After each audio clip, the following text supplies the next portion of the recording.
Hello, everyone. Hi, welcome back. I hope you're having a wonderful day.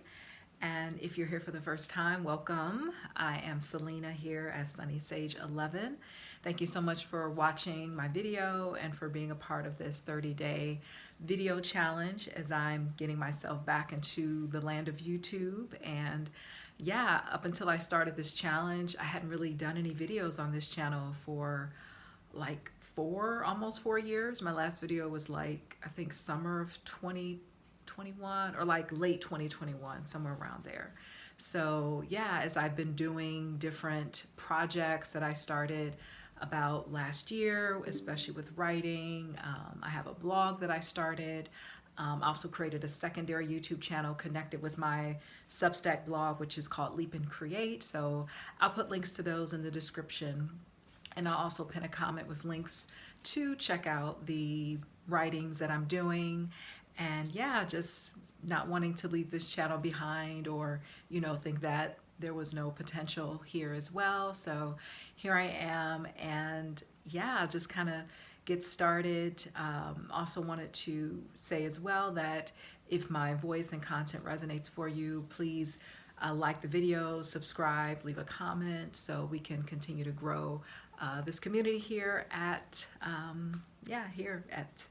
Sunny Sage 11. So yeah, I'll get to the topic. This was something that I brought up briefly in other videos that I've done, which was why I prefer to call myself an immigrant as opposed to the term expat. I know that on tons of YouTube videos and Instagrams and TikToks, like the word expat is thrown out there a lot. And don't get me wrong, this is a legit term. I think that there are often moments where individuals use this term and it may not necessarily apply to their situation or their intentions. But I think that when you're from a country like the US or Canada or, what's considered like a first world nation, and when you make the decision to move abroad somewhere else and to live there permanently, especially when you know going in that that's your intention, that puts you in the seat of being an immigrant, not so much an expat. And I feel that there is oftentimes a negative connotation when it comes to the word immigrant. I think that we kind of draw up a certain image or idea in our mind of this kind of person is an immigrant, but not that kind of person. But when you look at the circumstances, if you take away what the person may look like when it comes to their intention to want to relocate and live in another country to create a better life, to explore new opportunities for themselves or for their children, them making the decision to be a permanent one makes them an immigrant, whether they come from the US, Australia, the UK, Canada, the Netherlands, fill in the blank of a country considered to be first world. So for me, and even the word first world, I guess for lack of a better term, that's, the term that's used. But I guess a country that is considered to be more privileged than others. So perhaps I'll say that, a country considered more privileged economically than other nations of the world. So I didn't really give thought to the word expat compared to immigrant, but as I really started looking at, my choice to come to Korea and to know that this is a permanent long-term decision, even if I decide that I want to leave Korea and live in another country, just knowing that I have the intention to not return to the US, for me, it gives me the thought that I view myself as an immigrant. I don't see myself building a life in the US unless something really drastic happens and I have to return there. But for me, looking forward, I don't subscribe to the word expat. Now, there are circumstances where someone who is an expat, because they are knowing that this is not a permanent move, they're planning to be abroad for a limited amount of time. This is not something that they intend to do for the long haul. They have intentional plans to move back to their country of origin. So yeah, I even wrote about this on one of my blog posts on Leap and Create back in the fall. So I'll also put a link to this particular post if you want to check it out. But one thing that I wrote, and if I'm looking this way, is because I have my computer, so I'm like looking at what I wrote in that blog post. And I was able to pull a definition from a website called Money Corps, where they talked about, what is the difference between an expat and an immigrant. And so what they wrote on their site that I put in my post was, an expat is a person who lives outside their native country, usually for a limited period of time, and may or may not intend to return to their home country. On the other hand, an immigrant is a person who moves to a new country with the intention of settling there permanently. So, yes, pretty clear-cut definition. And, this is not to start a debate or anything. I know that there are some people who prefer the term expat. Maybe it just sounds nicer and fluffier and it doesn't drop negative connotations, which, it's unfortunate that there does seem to be a negative perception or connotation behind the word immigrant. But I hope that we can change that, and that the more of us who are from these more economically privileged countries, the more that we can openly, embrace the term immigrant, I think that that can help flip the narrative and flip the whole perception of that. There's a YouTuber that I guess, well, I think she still has her channel, but she does have an Instagram that I follow. And she's from I'm about to say the States. She's from Canada, but she lived in the States in New York. But she's originally from Toronto. And she met her husband, who's Swedish.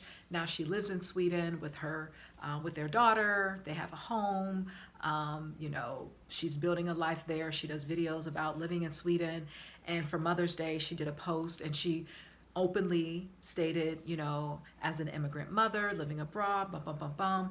And I really smiled at that, where she was not afraid to express that she identifies as being an immigrant, even if she's from Toronto and, she is from a privileged nation, economically in that sense, that she does not shy away from that. And also, I think from her story as well, like her mother is Filipino.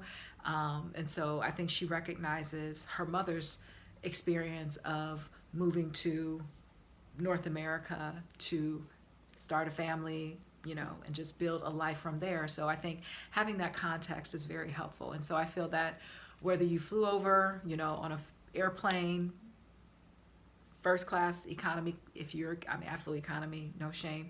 But I think that whether you come to a new country on a plane, on a boat, you swam, I feel that the intention of, if that individual knows that this is meant to be a permanent move, I have no intention of going back, that I think that we should embrace that. And so, that's why for me, I think in the past I would use the term expat, but I didn't really give much thought into really distinguishing. And I was like, oh, you know what? But actually, I think in the past, because all those years previously, in retrospect now, as they say, you can connect the dots more when you look back. I think that those years previously, when I would come to Korea, I didn't see it as permanent. I would just kind of see it as, well, I'm just gonna, take a break from the US. I think I always kind of saw it as like taking a break from the US, but I didn't see it as like, well, what kind of life do I want to build?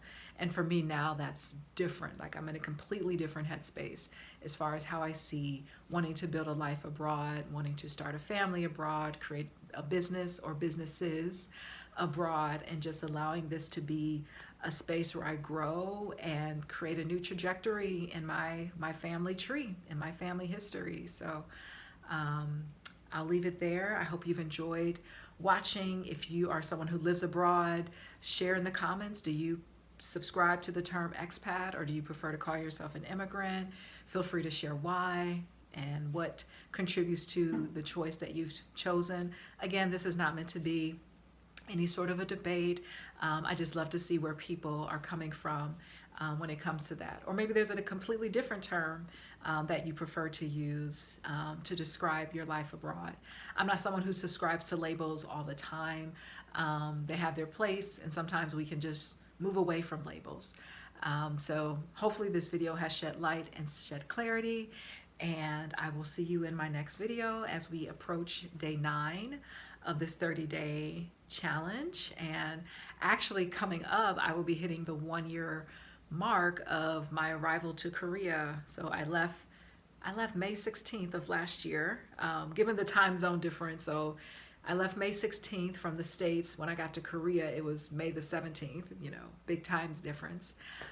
So yeah, I think I definitely need to speak about the 1-year mark and how life is going into year number 2 in Korea. So thank you so much for watching, and I do hope that you have a wonderful day. Please like, share, subscribe, and I will see you back again next time. Take care.